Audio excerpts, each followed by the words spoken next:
కూకట్పల్లి నియోజకవర్గంలోని రామాలయంలోని సీతారాముల కళ్యాణం దర్శించుకున్న BRS party working president Kalvakuntla Taraka Rama Rao గారు, కూకట్పల్లి ఎమ్మెల్యే మాధవరం కృష్ణారావు గారు, మల్కాజ్గిరి పార్లమెంట్ బీఆర్ఎస్ పార్టీ అభ్యర్థి శ్రీ రాగిడి లక్ష్మీరెడ్డి శ్రీరామనవమి సందర్భంగా కూకట్పల్లి నియోజకవర్గంలోని రామాలయంలోని సీతారాముల కళ్యాణానికి హాజరై వేద పండితులు ఆశీర్వదించడం జరిగింది.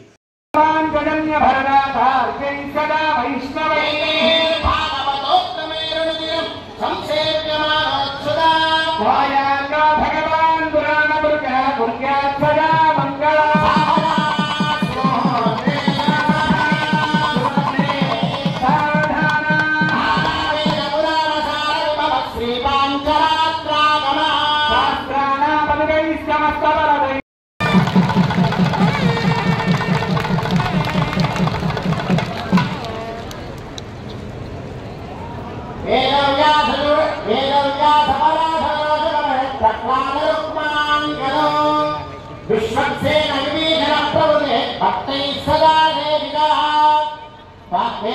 पायान्न भगवान्